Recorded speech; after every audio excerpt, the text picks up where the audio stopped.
dia. É uma alegria para mim retornar aqui a Copacabana, já que me encontro mais humilde lá em Santa Amélia, Engenheiro Pedreira, Japeri, na obra social da nossa instituição. E vir aqui é uma alegria porque me remete a muitas lembranças e a pessoas que aqui se encontravam fisicamente nas ocasiões em que pude vir para fazer um estudo, para fazer uma exposição. Era muito comum receber o abraço da Marlene, que sempre ficava ali na portaria. Era muito comum ter aqui, numa dessas cadeiras, a nossa querida Gabriela, sempre muito afetuosa, muito carinhosa, para nos receber. Era comum ver a figura do Aloísio, que também foi um trabalhador ativo da nossa querida instituição, o Beto, sempre presente nas vezes em que eu vinha, e como esquecer da nossa querida Terezinha, essa grande mãe, essa grande alma que nos agregou em torno dos ensinamentos do Cristo, dos ensinamentos de Joana e de Kardec. Então, vir a Copacabana é como abrir um álbum de fotografias, recordando essas almas queridas e acolhedoras. E o nosso tema de hoje gira em torno do título do nosso mais recente livro, escrito em companhia de Silvia, minha esposa, que está aqui também, e o título é Cultive-se. É uma obra de 35 capítulos, cada capítulo é precedido de uma epígrafe bíblica, e a partir dessa epígrafe, dessa breve frase, ou do Novo ou do Velho Testamento, nós discorremos um pouquinho, explanando, oferecendo uma reflexão que é muito mais psicológica do que teológica. Então essa é a proposta desse livro. Mas mais do que divulgar o livro, nós queremos divulgar a proposta, o tema. E o tema cultive-se. Será que nós nos lembramos que há uma passagem no Evangelho segundo o Espiritismo, e é do espírito Lázaro? E nessa passagem, Lázaro diz assim: o espírito deve ser cultivado assim como a terra. Toda a riqueza futura depende do trabalho presente, e mais do que bens terrestres, ele vos dará a gloriosa evolução. Lázaro, Paris, 1862, Evangelho segundo o Espiritismo, capítulo 11, item 8, a lei de amor. Mas quando nós falamos sobre cultive-se, o que a expressão cultive-se nos remete? Porque cultivar, há quem tenha plantas em casa, dentro de casa ou na sua varanda. Então eu cultivo, eu cuido das minhas plantas. Há quem tenha uma horta, uma pequena horta também em casa, que hoje não é algo incomum, ao contrário, se tornou bem frequente. Então eu cultivo tomate, eu cultivo alface, eu tenho uma pequena cultura dessas hortaliças em casa. É uma expressão de cultivo.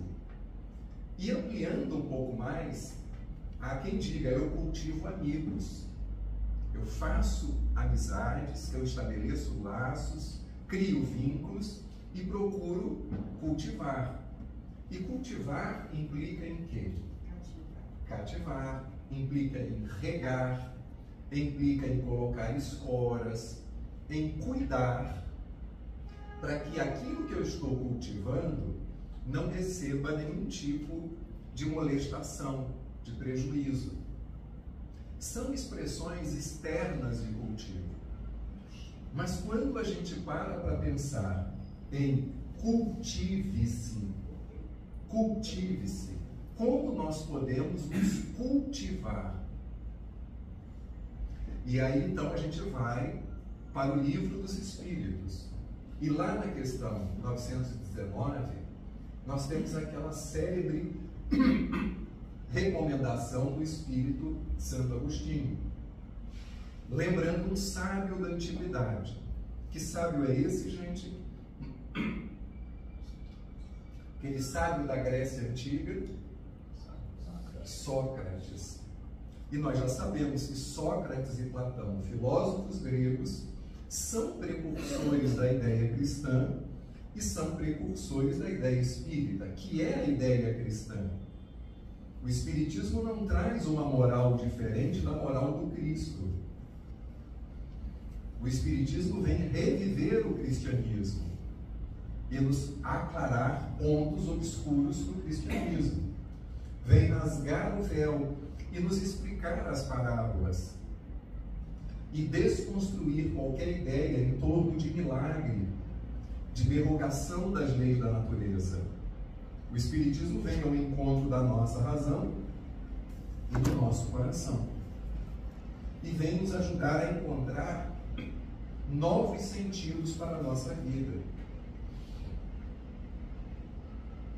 Então, quando nós pensamos na máxima que está na questão 919 de O Livro dos Espíritos, Kardec pergunta: existe um meio prático para que nós possamos nos forrar dos perigos, dos apegos, das dificuldades que a vida terrestre nos oferece?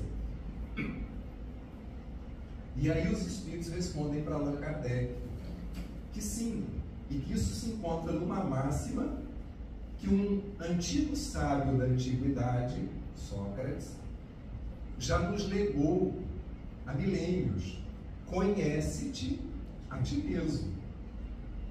Só que esquecemos que essa máxima não foi cunhada, elaborada por Sócrates.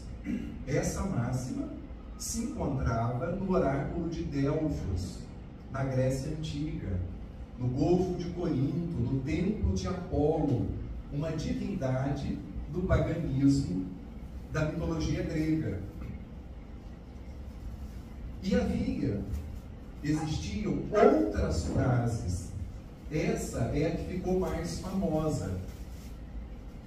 Mas ao entrar nesse templo do deus Apolo, havia lá, por exemplo, a seguinte frase: para o bom peregrino bastará uma gota. Que existiam fontes onde as pessoas sorviam da água pura, acreditando que essa água era abençoada, assim como aqueles que já foram em instâncias termais, São Lourenço, por exemplo, aquelas águas que são boas para isso, boas para aquilo, e a gente espera que todas as vezes que a gente vá lá, elas continuem sendo boas, e a gente beba e traga água para casa. Então isso havia também no templo de Apolo. E lá tinha essa primeira frase: para o bom peregrino, uma gota bastará. Para o mau peregrino, nem todo o oceano. Nos recomendando uma certa moderação. Então a entrada no templo de Apolo já tinha o primeiro ensinamento. Depois vinha essa famosa frase: homem, no sentido de humanidade, conhece-te a ti mesmo, desvenda-te, mergulha em si próprio, conheça cada vez mais os escaninhos da sua alma. Havia uma terceira frase, e lá estava escrito: nada em excesso. Exatamente o que a gente costuma fazer nessa época de Natal e Ano Novo. Nenhum de nós comete excesso à mesa. Nada em excesso. Porque tudo é passageiro, tudo é transitório. A música de Lulu Santos e Nelson Motta já cantava essa verdade há muitos anos. Nada do que foi será de novo do jeito que já foi um dia. Tudo passa, tudo sempre passará. É a impermanência. E toda forma de apego gera sofrimento. Buda também já falava a esse respeito. Os estoicos já nos recomendaram uma relação de desapego com as alegrias e de desapego com as tristezas. Nada em excesso. Vamos amar, mas vamos tentar não nos apegar a títulos, a conta bancária, a beleza física, a pessoas que dizem nos amar e que poderão daqui a algum tempo não estarem nos amando mais, pelo menos não da forma como a gente gostaria de ser amado. Nada em excesso em relação aos gastos, em relação aos abusos no campo da saúde. Tentarmos encontrar um caminho do meio, um caminho de equilíbrio. E não é sermos certinhos, nem moralistas, nem estarmos acima do bem e do mal, mas é encontrarmos um equilíbrio. E esse equilíbrio pode variar de criatura para criatura, considerando que cada um de nós é uma individualidade. Mas o percurso no templo de Apolo, lá, em todas essas etapas percorridas por Sócrates, o filósofo grego, culminava com uma quarta inscrição. Então, recordando, a primeira: para o bom peregrino, uma gota bastará, para o mau peregrino, nenhum oceano. A segunda: conhece-te a ti mesmo. A terceira: nada em excesso. E a quarta e última frase dessa peregrinação: tu és. Tu és. E aí é inevitável que nos lembremos de Jesus. Vós sois o sal da terra, vós sois a luz do mundo. Se tiverdes a fé do tamanho de um grão de mostarda, podereis fazer tudo o que eu faço e muito mais. Brilhe a vossa luz diante dos homens. Tu és. E o que nós somos, gente? Talvez uma resposta espírita muito pronta seria: somos espíritos imortais, ou somos seres reencarnados na face da Terra. Seria uma resposta lógica e que estaria correta. Mas nós somos muito mais do que possamos imaginar. A questão é que o nosso olhar sobre nós mesmos acabou, ao longo da história, se tornando um olhar autodepreciativo. Se a gente caminha um pouco pela teologia, a teologia vai nos dizer que somos frutos do pecado original. E essa mesma teologia vai dizer que o Cristo veio para nos redimir. Sim, o Cristo veio para nos redimir, mas o papel de salvação, ele é pessoal e intransferível.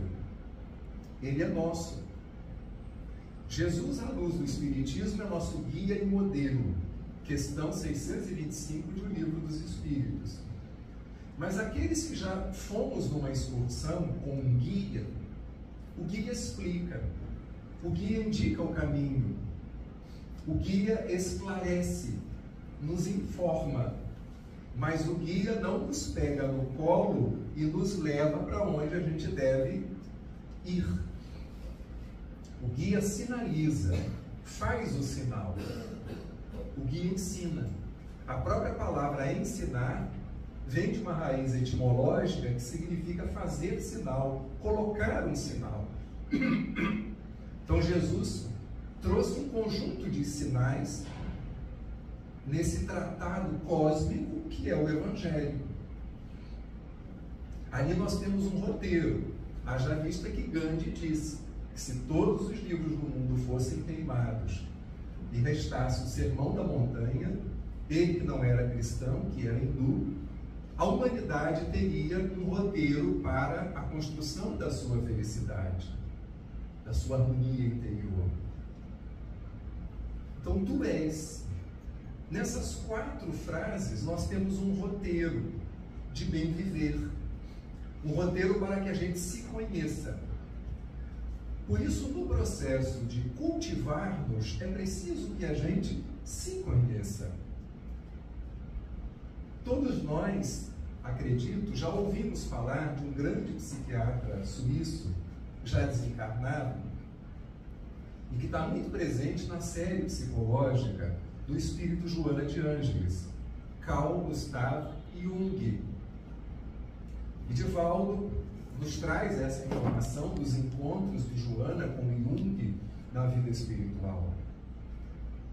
E Jung também se correspondeu aqui no Brasil com uma psiquiatra cuja vida virou filme, estrelado por Glória Pires, a doutora Anísia da Silveira, que criou um trabalho maravilhoso lá no Engenho de Dentro, que hoje é o Museu do Inconsciente.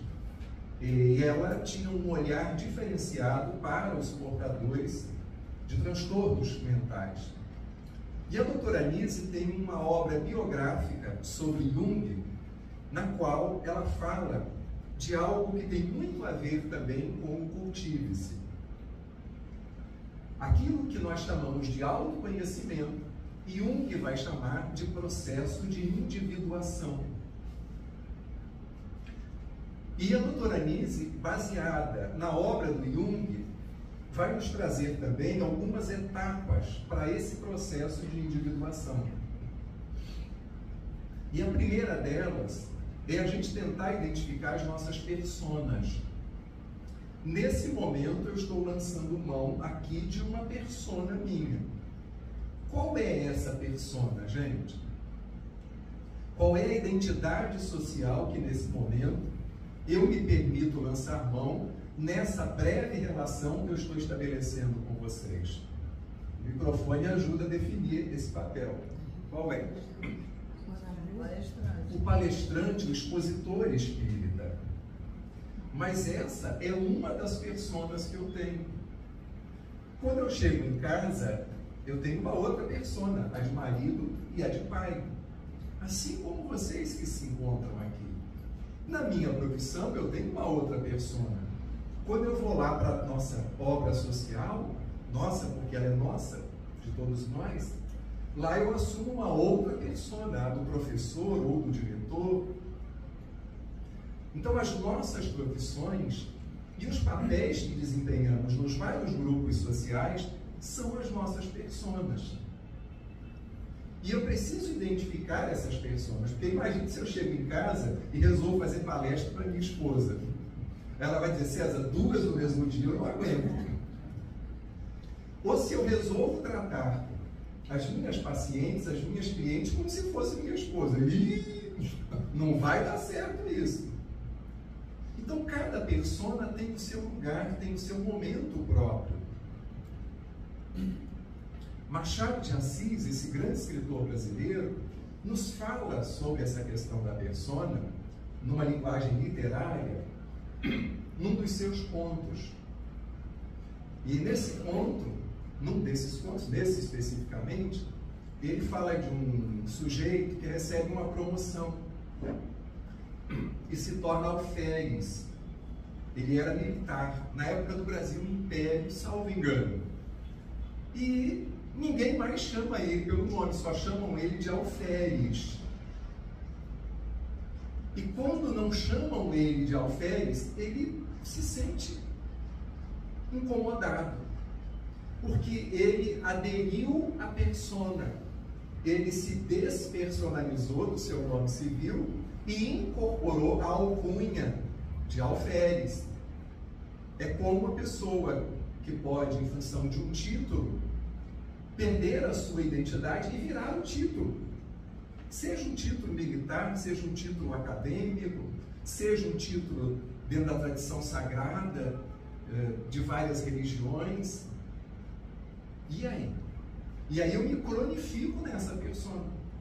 Então, o primeiro passo, segundo a doutora Anísia da Silveira, respaldada na obra do Jung, é eu reconhecer e identificar as minhas personas e entender que eu transcendo a minha ou as minhas personas.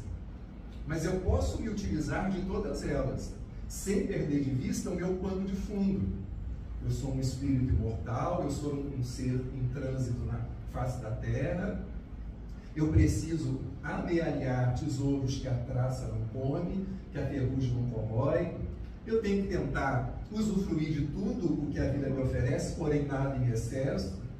E eu preciso me recordar que eu sou um ser divino, eu sou uma centelha cósmica. E que tudo isso que me aborrece, me amofina, é passageiro. Mas também todas as grandes alegrias são passageiras. A juventude do corpo é passageira. Mas também eu só vou conhecer as experiências e o aprendizado da velhice se eu não morrer cedo. Então, se eu chego numa certa idade, que bom que eu cheguei. É sinal que esse é o meu compromisso nessa reencarnação. E quanta gente, a partir de uma certa idade, floriu, floresceu. Cora Coralina, a poetisa goiana, se torna conhecida graças a Carlos Drummond de Andrade. Ela já tinha mais de 70. O Michelangelo, quando pinta o teto da Capela Sistina, já era um homem com uma idade avançada. Kardec já era um cinquentão. Hoje não dá mais para falar em cinquentão nem cinquentona. Hoje, uma pessoa de 50, ela está muito bem, então é um cinquentinha. Dependendo do autocuidado que ela tenha. Então nós percebemos que para o cultivo de nós mesmos é fundamental o autoconhecimento. E esse autoconhecimento, segundo Jung, começa com a identificação das nossas personas. Depois avança para a percepção das nossas sombras. Todos nós temos a semelhança. Quem é que dirige, gente? Ou já dirigiu? Carro. Ok. E quem não dirigiu já deve ter ouvido falar do tal ponto cego. Que você vai, né, dobrando ali para a esquerda, você não está vendo ninguém, mas tem alguém ali que vai dar uma buzinada e a gente não viu. Ou para a direita, nós temos pontos cegos. São as nossas sombras. Na sombra se encontra tudo aquilo que a gente não conhece ou que a gente jogou por debaixo do tapete. Está lá a nossa sexualidade, reprimida muitas vezes por noções de pecado, de que isso é sujo, de que isso não é bom, em função de uma educação castradora, ou familiar, ou religiosa. Porque uma educação, para ser redundante, educadora, ela não trabalha com proibição. Ela trabalha com a noção de que isso não é ainda recomendado para a sua idade, mas um dia será. Isso não acrescenta para você algo relevante nesse momento, mas um dia acrescentará. Siga as etapas, siga as fases, tente não antecipar-se. Isso é proibido, isso é permitido. Uma vez, ao término de uma palestra, um senhor me perguntou assim: olha, eu cheguei agora no Espiritismo, não sei o quê, então eu queria lhe perguntar se eu devo fazer a prece antes ou depois do ato sexual com a minha esposa. Eu falei: olha, senhor, o senhor não tem que fazer prece nessa hora, que essa não é uma hora de oração. Que a sua oração seja a sua comunhão física, espiritual, um momento de prazer que o senhor se permite com a sua esposa. Mas claro, eu falei isso baixo, porque ele fez uma pergunta em sigilo, sem expor esse senhor. Então a gente vai fazendo essas sobreposições, esse enviesamento de questões que a gente tem que destrinchar, botar os pingos nos is e irmos nos libertando à luz do Espiritismo, à luz dessa psicologia profunda que Joana de Ângeles, espírito, nos traz pela psicografia de Divaldo, dessas noções de pecado e ampliando as noções de certo e errado. Nós primamos pela moral, a moral cristã, mas não é uma moral moralista, porque no moralismo tem muita hipocrisia, tem muito recalque, tem muita automutilação psíquica e emocional. Então, identificar as sombras. A nossa religiosidade muitas vezes está lá reprimida. Ah, eu sou católico e frequento o centro. Será que eu estou cometendo um pecado? Por que você estaria cometendo um pecado? Se você está num ambiente que fala do Cristo, que fala de Deus, e onde está escrito que você, sendo evangélico, você não possa assistir uma palestra espírita, ou sendo espírita, você não possa ir num centro de umbanda, ou numa mesquita islâmica, ou numa sinagoga judaica? Allan Kardec tinha amigos em todas as religiões, e dialogava, e aprendia, e ensinava, trocava com essas pessoas de diferentes credos e diferentes filosofias. Basta recorrermos a uma boa biografia de Allan Kardec para saber. Por isso ele era uma pessoa aberta, à frente do seu tempo. E lia obras não espíritas também. Ele as analisava na Revista Espírita, que foi publicada de 1858 até 1869. Analisava essas obras, a pertinência ou não das mesmas com o Espiritismo. E chega a propor uma biblioteca espírita, livros que ele entendia que poderiam ser úteis aos espíritas. E, pasmem, existiam obras da cultura oriental, de grandes mestres do Oriente. Se Allan Kardec chega a propor essas leituras, isso mostra que ele via os princípios espíritas e os ensinamentos dos grandes mestres, e é óbvio, o mestre dos mestres, que é o Cristo, disseminado por todas as culturas, por todas as tradições. Mas às vezes a gente pega o conhecimento espírita e o amesquinha, e afunila, e parece que a gente só tem que ler obras espíritas. Agora, se eu sou um trabalhador de casa espírita, do movimento espírita, é estranho que eu leia de tudo, mas não leia nada de espiritismo. Tem aí uma contradição. Porque para fazer um bom serviço pela doutrina, eu preciso pelo menos conhecer as obras de Kardec,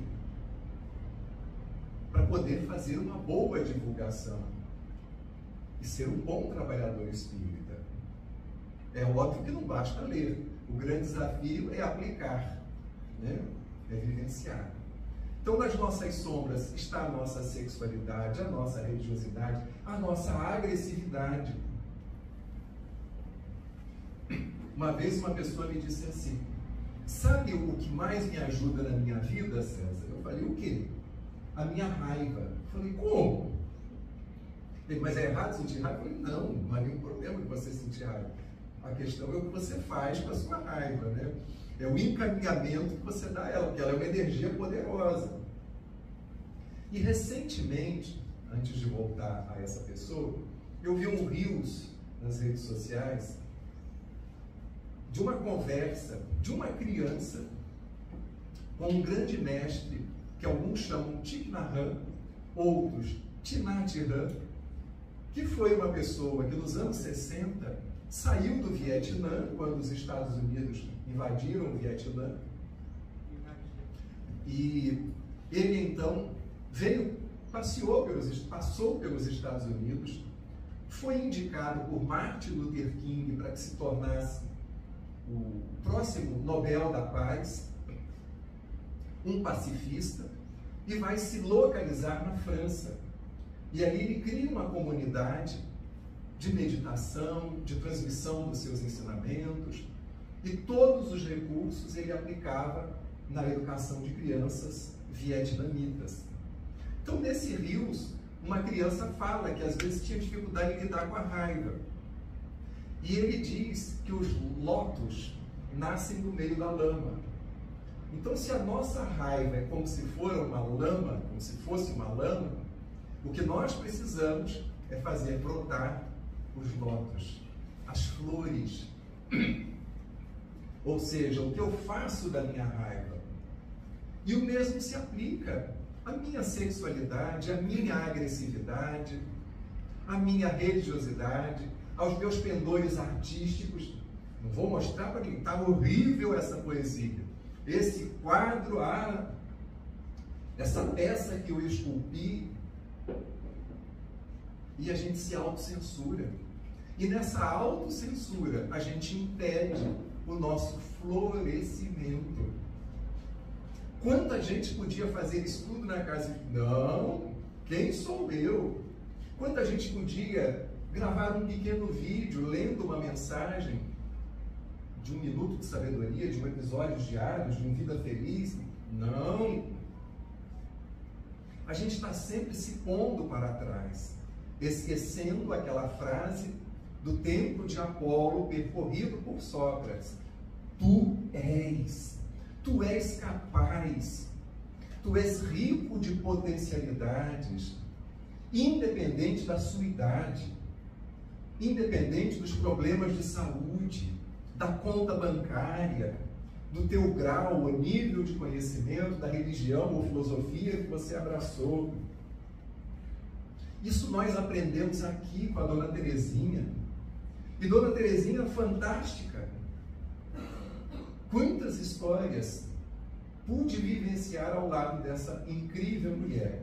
Uma delas, em muitos momentos, quando o carro dela dava problema, e não dava mais problema porque o filho sempre socorria e trazia sempre um carrinho mais atualizado, mais novo para a mãe, né, dela. Mas muitas vezes, com Terezinha, o carro deu um problema, especialmente um Chevette velho que ela tinha. Terezinha abria o capô, olhava para o céu, espalmava as mãos sobre o motor e dizia: espíritos mecânicos, pelo amor de Deus, me ajudem, que o carro está carregado, acabei de passar no Ceasa. Esse carro não pode ficar parado aqui. E fazia assim. E eu, como é que pode? O que Terezinha está pensando? Será que isso... Terezinha não está batendo bem. Aí eu, sentado lá aguardando, ela entrava, girava a chave, o carro pegava. E eu, meu Deus, não é que os espíritos mecânicos vieram mesmo ajudar? E pronto. E ia. Eu assisti Terezinha descarregando caminhão e Terezinha trocando pneu de carro. Nos bons tempos, ela fazia isso. Então não estava fixada na sua condição de gênero, Terezinha não estava fixada na sua origem, Terezinha não estava preocupada com o que iam pensar, ela simplesmente fazia, se permitia. E pasmem, até em baile funk eu fui com a Terezinha. César, explica essa, porque senão a coisa vai ficar esquisita aqui. Sim, um amigo conseguiu que a renda de um baile lá em Engenheiro Pedreira, no Clube Éricas, fosse para a instituição. Mas era necessário que nós estivéssemos lá para tomar conta da bilheteria. E Terezinha falou: Cezinha, sábado que vem nós vamos no baile funk. Eu falei: o quê? Fica tranquilo. Ela estava com o braço quebrado, você deve se lembrar, Beto. E fomos nós dois para o baile funk. Terezinha, mas eu não curto muito. Não tem problema, você não precisa dançar, eu também não vou dançar, mas a gente tem que tomar conta da bilheteria. E assim foi até as 2 da manhã, porque a renda do baile não saiu confusão, não teve briga, e terminado o baile, nós recolhemos o dinheiro e fomos lá para Santa Amélia. Então veja, tu és, tu podes, tu tens recursos para fazer muito mais. Terezinha não se deteve nas suas sombras. Voltamos a Jung. Primeiro passo, identificar as personas, o segundo, as nossas sombras, e o terceiro, percebermos a nossa ânima e o nosso ânimos. Todos nós, homens, temos uma porção feminina, e todas as mulheres têm a sua porção masculina. A própria reencarnação nos explica isso. Temos vidas em corpos masculinos e vidas em corpos femininos. E se você não é reencarnacionista, não tem problema. Mas não tenha preconceito com homens mais femininos ou mulheres ditas mais masculinas, porque o masculino e o feminino são construções culturais aqui da nossa cultura ocidental. Se vamos para comunidades africanas, orientais, nós teremos outras noções de masculino e feminino que serão distintas dessa nossa construção judaico-cristã, ou grega, judaica e cristã. Então, identificarmos a ânima e o ânimos, para culminar isso tudo no self, que é o eu profundo. Todos nós temos um ego, e não há problema em ter um ego. A palavra no senso com fulano, hein? Tem um ego, Esse uso no senso comum faz com que a gente se refira àquela pessoa que se acha, que não cabe em si mesma. Ela se julga a última bolacha do pacote.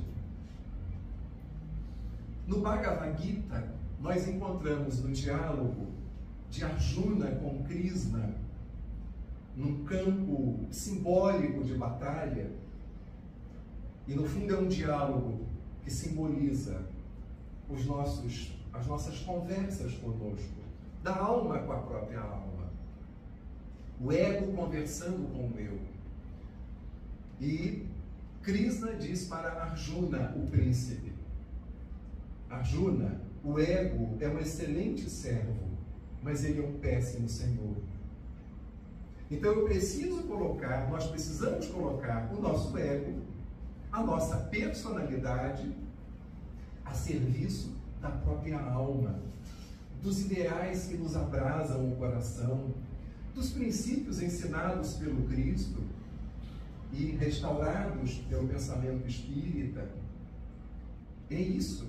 Nós precisamos colocar o nosso tempo, os nossos pendores, as nossas qualidades, tudo aquilo que nos constitui a serviço de algo maior. Porque nós somos seres maiores. Estamos aqui nesse corpo físico, lidando com o nosso orgulho, com o nosso egoísmo, mas nós não nos resumimos ao nosso orgulho e ao nosso egoísmo. Quando Jesus diz que nós somos o sal da terra e a luz do mundo, ele não está se referindo só aos discípulos. Todos somos sal da terra e luz do mundo, porque somos portadores de luz. E o sal, sua função não é só salgar, é preservar os alimentos também. Em quantos lugares onde não tem refrigeração, é o sal que mantém ali o alimento em condições de ser consumido. Então o sal preserva o valor nutritivo, preserva a condição daquele alimento. Ser sal aonde estivermos, levarmos luz aonde estivermos e olhar para nós sem esse olhar autodepreciativo, como se fôssemos um zero à esquerda. Mas César, nós não somos imperfeitos? Sim, mas não somos defeituosos. É diferente, é sutil isso. E a pedagogia do Cristo é uma pedagogia que não pune, porque Deus não é um castrador. Deus não está com uma chibata nas mãos.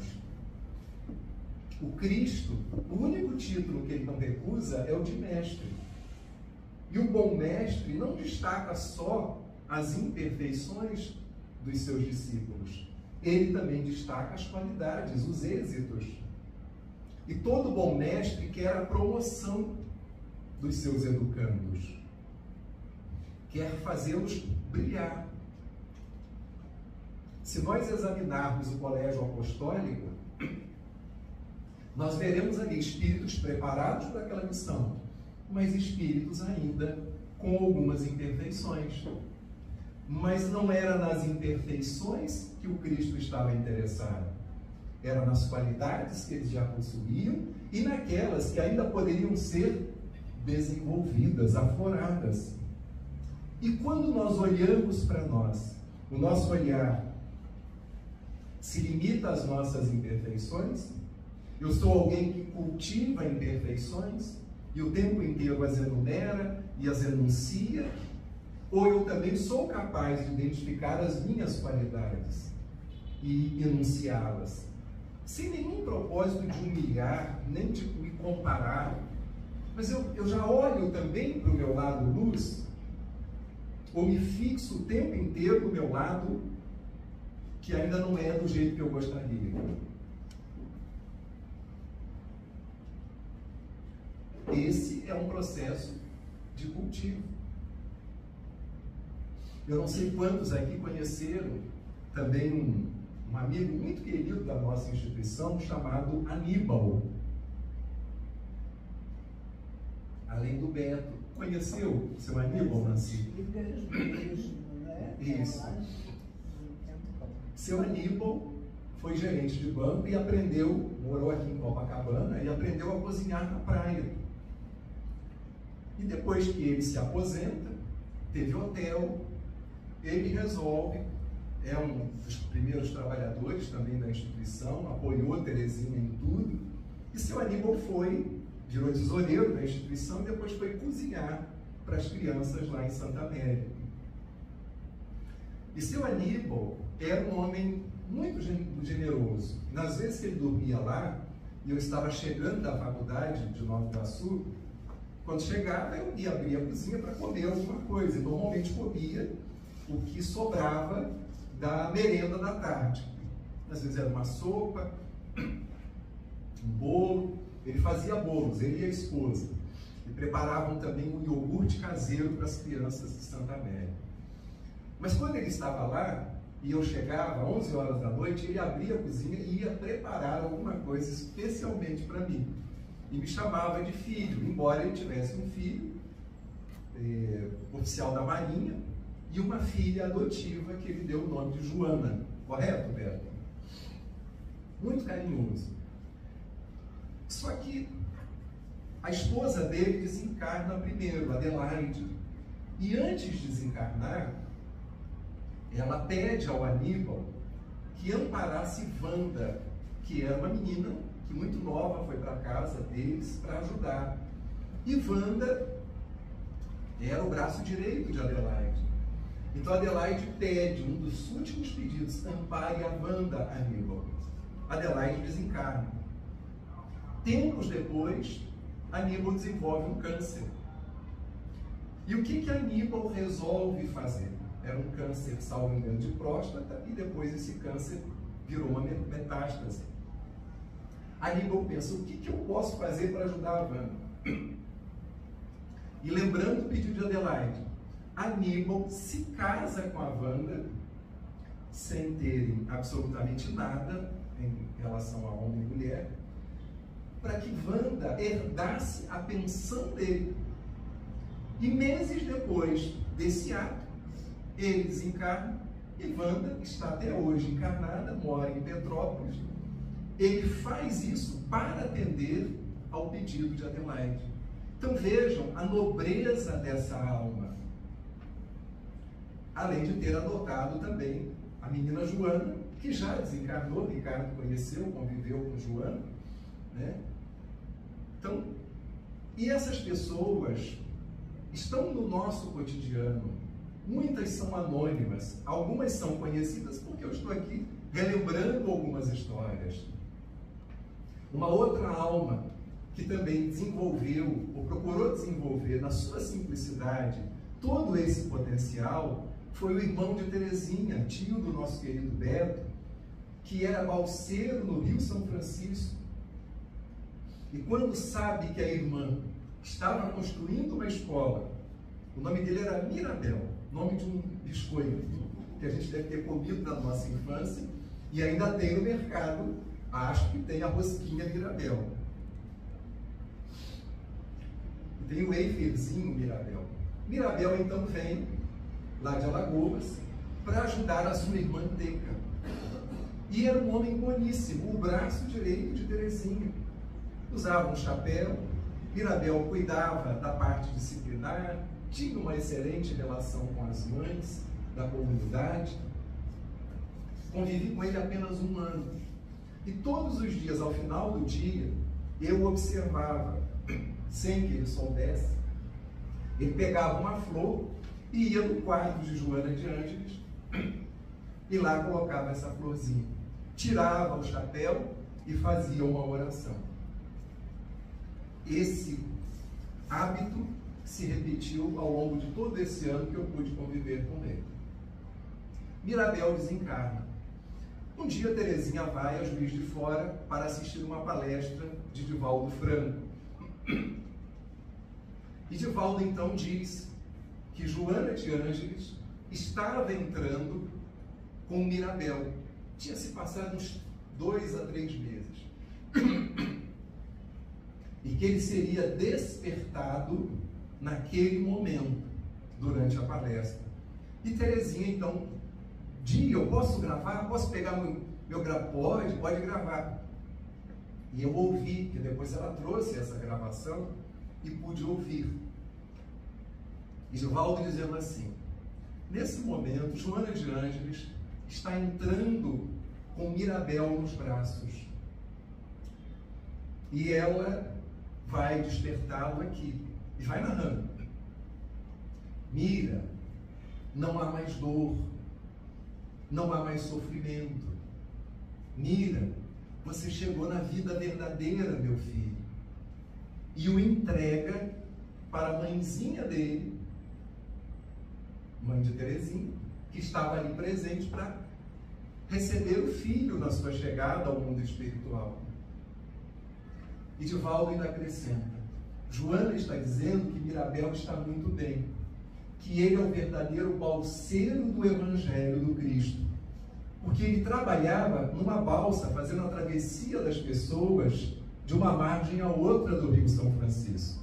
Então Joana cria essa metáfora: ele é o verdadeiro balseiro do Evangelho, e ele trocou os valores do mundo pelos valores do Cristo.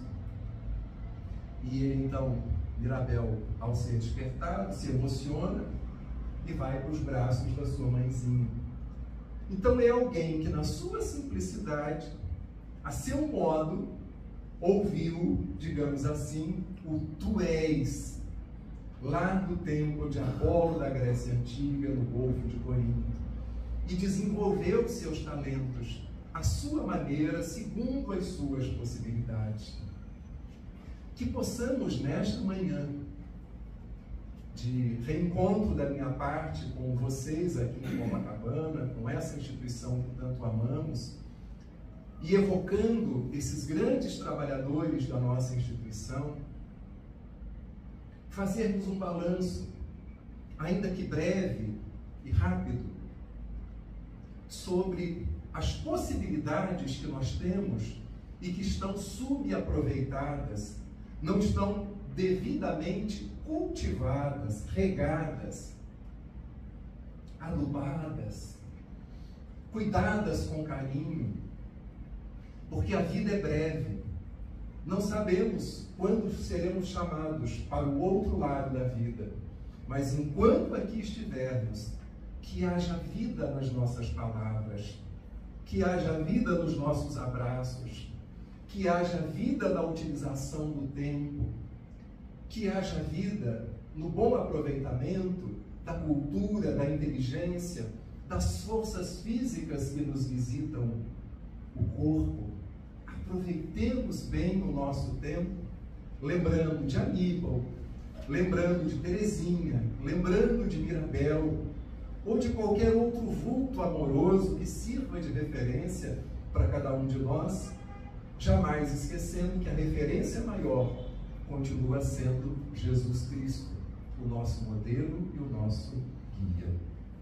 Muito obrigado pela atenção de vocês.